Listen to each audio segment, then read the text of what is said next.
Francavilla al mare. Luminoso appartamento al terzo piano in una piccola palazzina sita a pochi passi dal mare, dalla centralissima piazza Sant'Alfonso e da tutti i principali servizi. Top Rent, per vendere o trovare casa.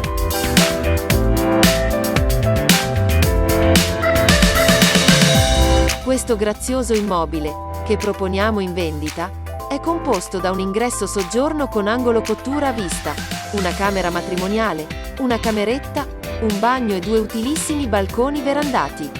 L'appartamento è inoltre dotato di un posto auto nella recintata corte condominiale, peculiarità particolarmente utile e ricercata nel periodo estivo. Per vendere o comprare casa, affidati ai migliori professionisti del settore. Top Rent, agenzie immobiliari in rete.